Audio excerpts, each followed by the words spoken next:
که د ځمکې د اسمان په شانت رنګ وي بیا جانان خو به زما په شان بدرنګ وي او پښتانه د په کلار چرته پرې نه خو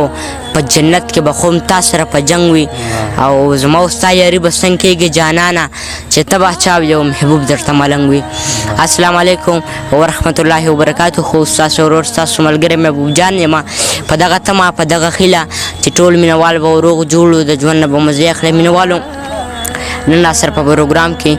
رفتابان صاحب ناستې کوي. د دې ډېره زیاته مننه کوم چې مونږ له ټایم راکړو او بیا پېژنګلو خو ټوله نړۍ کې رفتابان خلک پېژني نو ستاسو به مننه وي که تاسو زموږ د مینهوالو ته څه شعرونه ډالۍ کړو. ډېره مننه محبوب جانه. تا پسې جانانه خدای راستي چې کړېدلی یم او غزل به درته ووایم چې ما ته دې پیغور راپسې شوی دی ما ته دې پیغور راپسې شوی دی ژوند ته مې بس اور راپسې شوی دی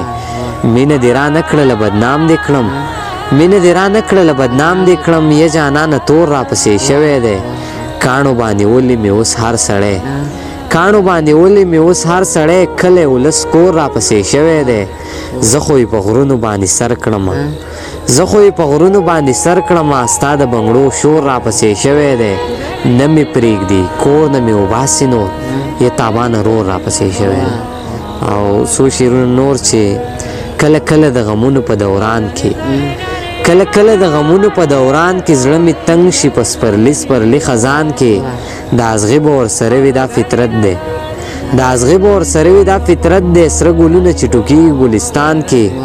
خوش قسمته ښه بېغمه پکې خوب کړي